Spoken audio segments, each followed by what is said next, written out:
नमस्कार मित्रांनो, तुम्हाला माहीत आहे का, अशी एक एकादशी आहे जी कळत नकळत केलेली सर्व पापे नष्ट करते.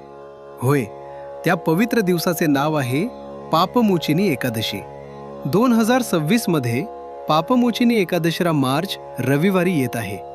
एकादशी तिथी 14 मार्च सकाळी 8:10 सुरू होईल आणि 15 मार्च सकाळी 9:16 समाप्त होईल.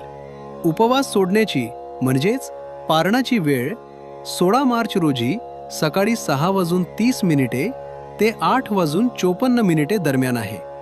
या एकादशीची कथा खूप रंजक आहे. चैत्ररथ नावाच्या सुंदर वनात मेधावी ऋषी कठोर तपश्चर्या करत होते. त्यांचे तपोबल वाढताना पाहून इंद्रदेव घाबरले आणि त्यांनी मंजू घोषा नावाची सुंदर अप्सरा त्यांच्या तपश्चर्येत व्यत्यय आणण्यासाठी पाठवली. मंजू घोषाच्या सौंदर्यावर मेधावी ऋषी मोहित झाले आणि ते तिच्यासोबत 57 वर्ष राहिले. पण त्यांना ते फक्त एका क्षणासारखे वाटले. नंतर जेव्हा त्यांना आपली चूक समजली तेव्हा रागाच्या भरात त्यांनी मंजू घोषाला पिशाचिनी होण्याचा शाप दिला.